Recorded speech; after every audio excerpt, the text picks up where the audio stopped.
할렐루야. 예수님께서 죽음의 모든 권세를 이기시고 다시 살아나셨습니다. 우리가 믿는 예수 그리스도가 바로 이와 같은 부활하신 예수 그리스도이십니다. 여러분들이 혹시 매년 부활주일이 다가오는 것에 대하여서 식상하고 또는 진부하게 생각하시는 분이 안 계시는지 모르겠습니다. 그래서 별 생각 없이 그냥 습관을 쫓아 나와 앉아서 예배를 드리시는 분은 안 계시는지요? 우리의 마음은 그렇게 되어서는 안 될 것입니다.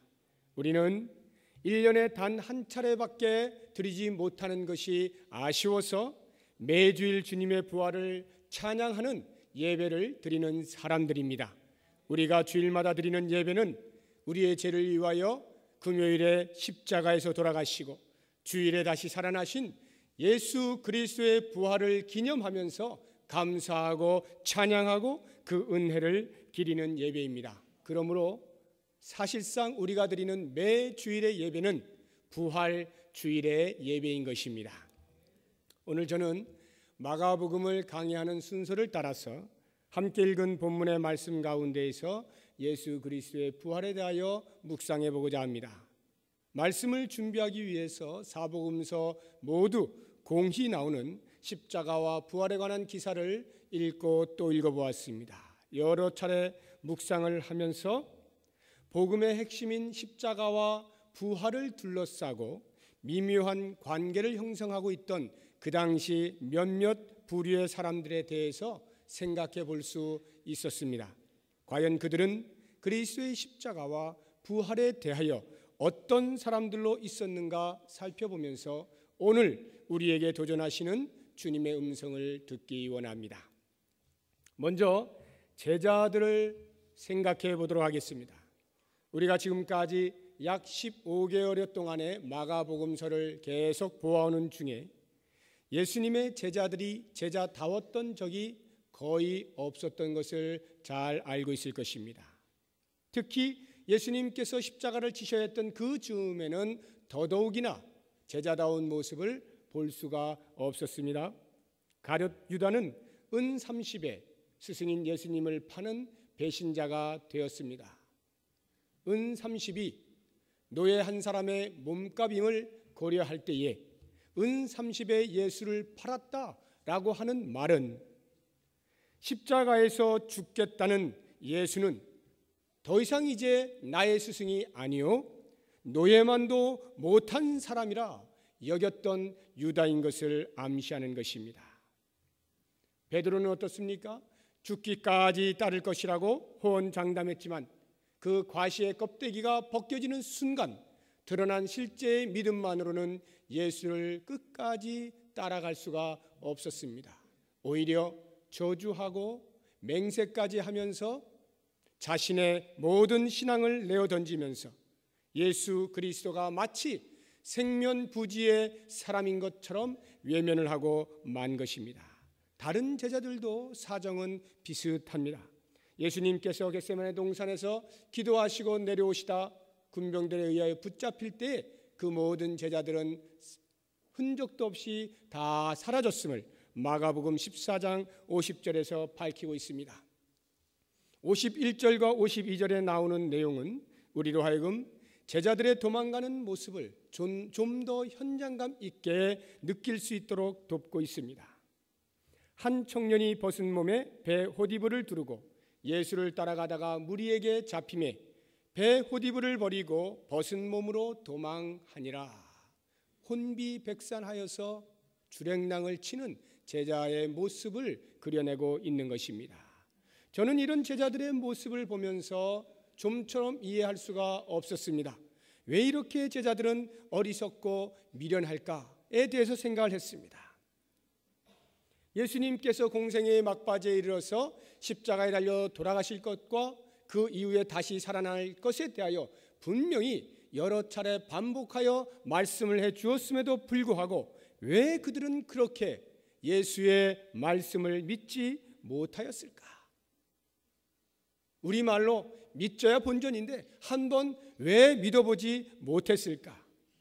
지금까지 자신들의 삶을 버리고 예수를 따라온 것이 아까워서라도 한 번 더 기다려볼 수는 있지 않았을까? 이런저런 생각에 마음이 착잡해지고 안타깝기까지 하였습니다. 그러는 중에 저는 그 기사들을 묵상하면 묵상할수록 점점 더 저의 이러한 생각이야말로 가히 어리석었구나, 미련한 것이었구나 하는 것을 깨닫게 되었습니다. 예수님의 십자가 사건이 과연 그 제자들에게 어느 정도의 충격이었을지 제가 피부로 느낄 수 없었기 때문에 생각했던 것입니다. 저는 지금 제자들을 두둔하고자 하는 마음은 전혀 없습니다. 그들을 두둔해서 남을 것도 없고 유익할 것도 아무것도 없습니다. 그러나 당시 그들의 심리 상태가 어떠했을 것임을 알기 위한 노력을 하면 할수록 이것이 가장 인간적인 모습이었고 여기까지가 그들의 한계였다는 것을 조금이나마 느낄 수 있게 되었다는 말입니다. 그들에게 있어서 예수의 십자가 사건은 모든 것을 잃어버린 허탈과 상실 그 자체였습니다. 스승인 예수 그리스도를 잃어버린 것뿐만 아니라 스승에게 걸었던 자기들의 꿈을 몽땅 잃어버린 것이었습니다. 일상의 삶을 포기하고 예수를 쫓을 때에는 거기에 더 큰 의미와 목적이 있음을 발견하고 여기까지 달려왔을 것입니다. 그 꿈을 이룰 것에 대한 기대감 때문에 비록 힘들고 어려운 과정들이 있었어도 그 모든 여정들을 꿋꿋이 참고 달려왔을 것입니다. 하지만 어떻습니까? 십자가가 눈앞에 있는 순간에 그 꿈이 여기까지가 된 것입니다. 예수님의 십자가에 달려 죽으심과 동시에 그들의 꿈도 죽은 것입니다. 그런 걸 보면 그들은 그들의 죄가 십자가에 못 박힌 것이 아니라 그들의 꿈이 십자가에 못 박힌 것이었습니다. 그들에게 있어서 십자가는 모든 것을 수포로 돌아가게 하는 실패의 자리였던 거예요. 바로 이러한 이유 때문에 여인들에 의하여 예수 그리스도의 부활의 소식을 듣고도 도무지 믿지 아니하였고 미동도 하지 않았던 것입니다. 부활의 소식을 듣고도 꿈쩍하지 아니하는, 믿지 아니하는 이 답답한 제자들은 어쩌면 오늘을 살고 있는 우리들의 모습을 대변할 수도 있겠다 하는 생각이 들었습니다. 나에게 십자가라고 하는 고통이 있는 한 부활에 가는 소식은 귀담아 듣지 않는 것은 아닙니까? 지금 나를 둘러싸고 있는 고통의 고난의 무게가 너무나 커서 부활의 주님은 도저히 바라볼 수 없는 것은 아닙니까? 제가 여러분 앞에 목사로 서서 죄송하고 안타깝게 생각하는 것 중에 하나는 여러분들이 당하는 고난과 고통에 다 참여하지를 못한다는 것입니다. 저는 여러분들이 당하는 대부분의 고통들에 대해서 어떤 위로의 말도 별 도움이 되지 않는다는 것을 알고 있습니다. 그 이유는 그 어떤 위로의 말과 상관없이 고통 자체가 우리에게 주는 무게가 있음을 알기 때문입니다. 그래서 저는 대부분의 경우에 성급하게 말을 하지 않습니다. 많은 말을 할 수도 없습니다. 그저 제가 할 수 있는 것이라면 그 고통의 무게가 얼마나 클까 제가 할 수 있는 한 감정이입을 해보려고 노력하는 것 외에 별다른 말을 할 수가 없는 것입니다. 그러나 그렇다고 해서 제가 그 고통 너머에 있는 부활의 주님마저 말씀드리지 않을 수는 없습니다. 제가 여러분이 당하는 고통에 동참할 수 없다는 사실이 부활의 주님마저 전할 수 없는 것이어서는 안 될 것입니다.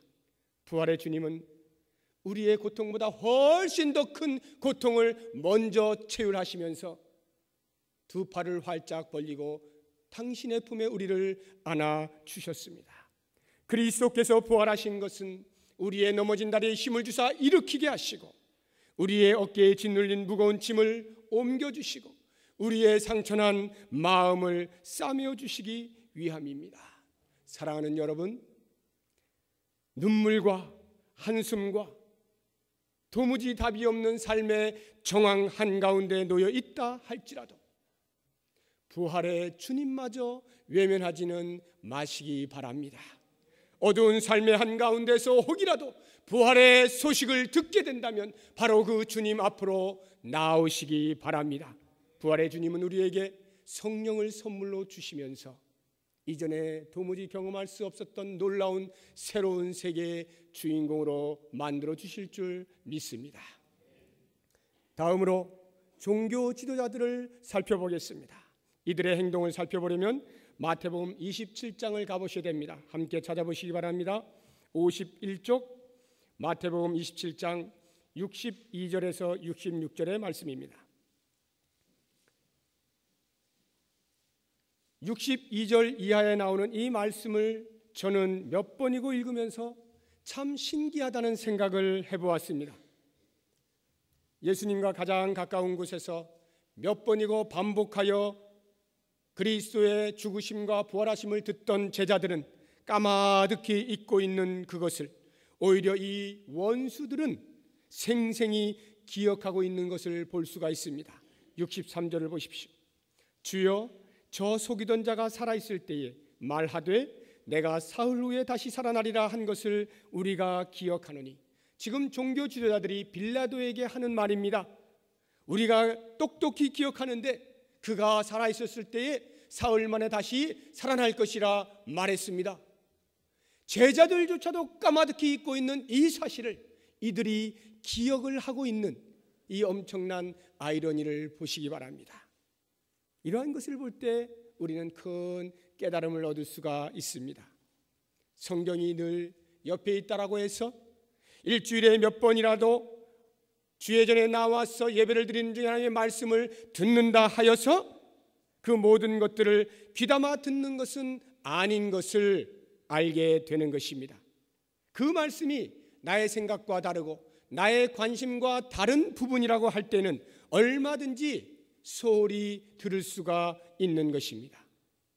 지금 바로 이 시간에도 이 부활의 엄청난 기쁨의 소식이 혹여 나와 별 상관이 없다 하여서 말씀에 집중하지 못하고 은혜를 흘리는 분들이 계시지는 않나 두려운 마음이 있습니다. 오히려 여기에 밖에 있는 사람들이 우리의 이 성경의 말씀을 더 정확하게 듣고 기억하고 있다면 그 말씀으로 소홀히 여기고 있는 우리들의 삶에 대하여 비난하고 공격할 수도 있는 것입니다. 다시 마태복음 27장을 가보십시오. 64절에 그러므로 명령하여 그 무덤을 사흘까지 굳게 지키게 하소서. 그의 제자들이 와서 시체를 도둑질하여 가고 백성에게 말하되 그가 죽은 자 가운데서 살아났다 하면 후의 속임이 전보다 더 클까 하나이다 하니. 이 말씀을 보면 당시 종교 지도자들은 예수님께서 살아생전에 사흘 후에 다시 살아날 것이라는 그 귀한 말씀을 기억하고는 있었으나 그것을 믿지는 않았음을 볼 수 있습니다. 그들이 걱정했던 것은 예수의 실제적인 부활이 아니라 부활을 조장하기 위한 제자들의 시체 도둑질과 그 후에 일어날 선동이었던 것입니다. 이런 것을 보면 당시 종교 지도자들은 예수님의 제자들을 상당히 과대평가했음을 알 수가 있습니다. 제자들에게 만약 이와 같은 열정이 있었다면 죽은 예수를 그 시체를 훔쳐다가 부활했노라고 외치면서 목숨을 걸고 여기저기 동네방네 돌아다니면서 부활을 외쳤다라고 한다면, 그와 같은 열정이 있었다라고 한다면 그 제자들은 결코 그 이전에 부인하지도 않았을 것이고 팔지도 않았을 것이고 도망가지도 않았을 것입니다. 아무튼 이 종교 지도자들의 말을 통해서 우리가 알 수 있는 것은 진리를 아는 것과 믿는 것은 별개의 것이다 라고 하는 것입니다. 믿는 것은 하나님의 은혜가 아니고서는 도저히 믿어지지 않는 절대적인 위로부터 내려오는 은혜의 사건인 것입니다. 이제 만약 이 종교 지도자들이 이 말씀을 통하여서 혹시 믿지 않았을까라는 가정을 해보시기 바랍니다. 예수께서 다시 살아나실 것에 대한 기억과 더불어서 그것을 믿었다라고 가정하고 이들의 말들을 한번 묵상해 보시기 바랍니다. 그렇다고 하면 그들의 믿음은 과연 우리가 어떻게 이해할 수 있겠습니까? 이들의 믿음은 고작해야 자기들의 이해 안에서만 받아들이는 정도의 것이 되고 맙니다. 무슨 말입니까? 이들의 행동을 볼 때에 예수가 서록 다시 살아난다 해도 그 무덤을 지키고 있기만 하면 빠져나오지는 못할 것이다 라고 생각을 했음을 알 수 있는 것입니다. 마치 예수를 십자가에 못 박을 때에 그는 그 무력 앞에 꼼짝 못하고 당했던 것처럼 비록 부활을 한다고 해도 여전히 자기들의 힘 앞에서는 어찌할 수 없을 것이란 참으로 어처구니 없는 생각을 하고 있었던 거죠. 65절에 힘대로 굳게 지키라 라고 하는 말씀이나 66절에 나오는 돌을 임봉하고 무덤을 굳게 지키니라 라고 하는 이러한 말씀들은 모두 이들의 믿음이 얼마나 자기들의 생각 안에 갇혀 있으며 사실과는 무관한지를 확증해 주는 말씀들인 것입니다. 사랑하는 성도 여러분, 우리는 과연 얼마나 진리를 알고 있습니까? 알고 있는 그 진리를 얼마나 믿고 있습니까? 우리는 과연 하나님의 아들 예수 그리스도를 믿는 것과 아는 일에 하나가 되어 온전한 사람으로 살아가고 있습니까? 그리스도의 장성한 분량이 충만한 데까지 이르기로 애를 쓰고 있습니까? 이러한 것을 묻기 이전에 먼저 우리는 내가 믿고 있는 믿음이 참으로 사실에 기초한 믿음인가라고 하는 것을 점검할 필요가 있습니다. 예수 그리스도의 부활은 사람들이 막고 서 있으면 그 안에 갇혀 있을 수밖에 없는 그와 같은 옹졸한 부활이 아닙니다. 큰 돌로 막았던 도장을 찍어 임봉된 돌이든 병사들이 지키든 아니면 탱크가 와서 지키든 이 땅에 있는 그 무엇으로 지키든 그러한 것들이 예수 그리스도의 부활을 막아설 수 없는 것입니다. 왜냐하면 전능하신 하나님께서 당신의 아들 십자가에서 외면할 수밖에 없었던 그 아들을 다시 살리시기로 작정하셨기 때문입니다. 예수님께서 십자가상에서 다 이루었다 말씀하시고 운명하실 때 하나님께서는 분명 확신에 찬 어조로 아멘, 아멘으로 응답하셨음이 틀림없습니다. 그것이 바로 오늘 우리가 보고 있는 그리스도의 부활인 것입니다. 우리는 과연 온 우주가 두려워하고 온 우주가 기뻐할 이 영광스러운 부활을 믿고 있습니까? 여러분들은 예수 그리스도의 죽음으로부터 일어나신 다시 살아나신 부활을 믿습니까? 할렐루야. 이 부활의 신앙이 우리를 살리는 것입니다. 이제 마지막으로 평소 예수님을 잘 따랐던 여인들을 살펴보도록 하겠습니다. 이 여자들은 보통 여자들이 아닙니다. 사회적인 지위나 기준으로 볼 때가 아니라 신앙의 눈으로 볼 때 그렇다는 것입니다. 예수 그리스도를 따르던 제자들과는 도무지 비교할 수 없는 아주 깊은 신앙심을 가진 사람들이었습니다. 이 복음서는 언제나 예수 그리스도와 12 제자의 초점을 맞추어 기록을 해놓았기 때문에 아쉽게도 여자들의 행적에 대하여서는 별로 찾아볼 곳이 없습니다. 그렇다고 해서 그것이 여자들의 사역이 없었다거나 중요하지 않았기 때문이라고 말할 수는 없는 것입니다. 그 이유는 당시 유대 사회의 질서를 존중하기 원하셨던 예수 그리스도의 특별하신 배려 때문인 것을 알아야 합니다. 그러므로 몇 절 되지 아니하는 언급된 그 여자들을 살펴볼 때 대표적인 것이 누가복음 8장 1절에서 3절의 말씀입니다. 거기를 보시면 이렇게 기록이 되어 있어요.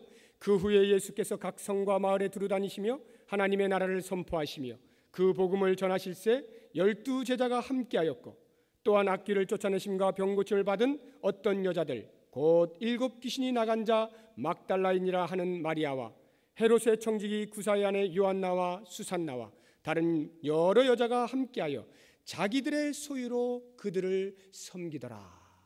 이 말씀을 보면 예수님의 공생의 기간 동안에 이 여자들은 물질로 섬기고 몸으로 섬기고 온 마음으로 예수님과 그 제자들의 사역에 동참했음을 충분히 짐작할 수가 있습니다. 정작 이들이 제자들보다 훨씬 고상한 깊은 신앙심을 가졌음을 알게 되는 것은 예수님께서 십자가에 달려 돌아가실 때로부터의 그들의 행적을 살펴볼 때 알게 됩니다. 예수님께서 십자가상에서 돌아가실 때 제자들 가운데는 오직 한 사람 요한을 제외하고는 그 자리에 아무도 없었습니다. 제자들마저 전부 도망가 있던 바로 그 십자가 앞에 있는 그 자리에 함께 있던 많은 여자들이 마가복음 15장 40절에 소개되고 있습니다. 멀리서 바라보는 여자들도 있었는데 그 중에 막달라 마리아와 또 작은 야고보와 요새의 어머니 마리아와 또 살로메가 있었으니 게다가 이들은 대부분 갈릴리에서 예수님을 일부러 따라온 여인들이었습니다. 41절에 이들은 예수께서 갈릴리에 계실 때에 따르며 섬기던 자들이요 또 이외에 예수와 함께 예루살렘에 올라온 여자들도 많이 있었더라. 그것뿐만이 아닙니다. 예수님께서 십자가에 달려 돌아가신 후 그 시체가 어디에 놓였을까 살펴보고 있던 자들도 바로 여인들이었습니다. 15장 47절을 보십시오. 막달라 마리아와 요새의 어머니 마리아가 예수 둔 곳을 보더라. 그리고서는 안식일이 지나자마자 이 여인들이 예수님의 시체가 놓인 그곳을 찾은 모습이 오늘 본문에 나오는 것입니다. 16장 1절과 2절을 보십시오. 안식일이 지남에 막달라 마리아와 야고보의 어머니 마리아와 또 살로메가 가서 예수께 바르기 위하여 향품을 사다 두었다가 안식 후 첫날 매우 일찍이 해도 들 때에 그 무덤으로 가며. 여러분, 지금 예수 그리스도께서 십자가에 달리시면서 이 자리에 오기까지 이 모든 일들이 진행되는 동안에 제자들은 과연 어디서 무엇을 했는지 복음서 기자들은 전혀 언급을 하고 있지 않습니다. 언급하고 있지 않다는 것은 우리로 하여금 상대적으로 이 여인들의 신앙적 수준이 어떠함을 더욱 깊이 이해하도록 촉구하는 것입니다. 그러나 이런 여인들의 신앙적 수준에도 불구하고 이들 역시 예수님의 부활 신앙을 가지고 있지는 못했음을 보게 됩니다. 예수께 바르기 위하여 향품을 사다 두었다 라고 하는 말을 잘 보시기 바랍니다. 아리마대 사람 요셉이 빌라도로부터 예수님의 시체를 받아서 세마포로 싸서 바위 속에 판 무덤에 넣기는 하였습니다만 그것이 안식일이 시작되는 매우 촉박한 시간이었으므로 제대로 잘 하지 못했을 것입니다. 예수님께서 십자가에서 달려 돌아가신 때는 오후 3시입니다. 그런데 안식일이 시작되는 것은 오후 6시입니다. 불과 3시간을 가지고 장례를 준비하기가 쉽지 않았을 거예요. 안식일이 시작되면 아무것도 할 수가 없습니다. 게다가 특히 마태복음 27장 57절의 기록을 보면 아리마대 요셉은 저물었을 때에 빌라도에게 가서 예수의 시체를 인양받았던 것을 알 수가 있습니다. 그렇다고 한다면 그 저물었을 때란 안식일이 시작되는 6시 즈음 거의 다 되어서인 것을 알게 됩니다. 그렇다고 하면 예수님의 장례는 아주 급박하게 급히 진행되었을 것임에 틀림이 없습니다. 그래서 이 여인들이 안식일이 끝나고 가장 활동할 수 있는 이런 시간에 향품을 가지고 온 거예요. 그 향품을 가지고 왔다는 말은 덜 맞춰진 예수님의 장례를 좀 더 철저하게 하고 싶었다 이 말입니다. 이렇게 하는 것이 이들이 예수님께 사랑과 존경을 표시할 수 있는 최상이었기 때문입니다. 이러한 모든 것들을 볼 때에 이들이 예수님의 부활의 광경을 목도하기 위하여 이 무덤을 찾은 것이 아님을 알 수가 있는 것입니다. 6절의 말씀을 보십시오. 청년이 이르되 놀라지 말라. 너희가 십자가에 못 박히신 나사렛 예수를 찾는구나. 너희가 십자가에 못 박히신 나사렛 예수를 찾는구나. 비록 제자들보다는 신앙심이 깊고 사랑과 존경의 마음이 커서 무덤에까지 찾아오기는 했으나 그들 역시 싸늘한 시체로 죽음 가운데 머물러 계실 예수님을 찾은 것에 불과한 것입니다. 평소 존경하고 사랑했던 분의 마지막 가시는 길이나마 깍듯이 예의를 갖추어서 보내드리고 싶어서 찾아온 것입니다. 바로 이러한 이유 때문에 여자들은 예수님의 시체가 없는 빈 무덤을 보고 깜짝 놀랐습니다. 그리고 그 안에서 만난 천사 때문에 또 한 번 놀랐습니다. 마지막으로 그 천사가 전해진 소식 때문에 또다시 놀랐습니다. 8절을 보십시오. 여자들이 몹시 놀라 떨며 나와 무덤에서 도망하고 무서워하여 아무에게 아무 말도 하지 못하더라. 전혀 예상할 수 없었던 그리스도의 부활의 소식을 듣게 되면서 목도하게 되면서 그들은 어안이 벙벙해서 그만 잠시 동안 아무것도 하지 못한 채 앉아 있었다, 이런 말입니다. 무엇을 말해줍니까? 아무리 예수님을 사랑하고 예수님의 일에 헌신적이라 할지라도 예수님이 하신 말씀을 신뢰하지 못하면 그 마음 가운데 부활신앙은 없는 것임을 보여주는 것입니다. 사랑하는 성도 여러분, 우리는 때때로 주님을 사랑한다 고백할 수 있습니다. 그리고 주님이 주시는 여러 가지 일들에 헌신적으로 동참할 수도 있습니다. 그러나 만약 그것이 그리스도의 부활에 근거한 헌신이 아니라고 한다면 그것은 단지 고상한 신앙심이요 종교적인 열심 그 이상이 될 수 없는 것입니다. 그리스도의 부활만이 우리의 모든 헌신의 근거와 원인이 되는 것임을 잊어서는 안 됩니다. 그리스도께서 부활하셨기에 우리의 사랑의 대상이 되는 것이고 우리의 헌신의 대상이 되는 것이고 우리의 신앙의 대상이 되는 것입니다. 그리스도의 부활이 우리에게 생명의 부활이 있을 것임을 확증시켜 주는 것입니다. 그리스도의 부활이 있었기에 지금 현재 내 몫에 태인 십자가가 아무리 힘들고 어려워도 넉넉히 견디어 나가는 것입니다. 모쪼록 2008년 부활주의를 맞이하면서 우리 모두는 이 사실에 근거한 역사적 사실 위에 세워져 있는 부활신앙을 견고히 하실 수 있기를 부탁드립니다.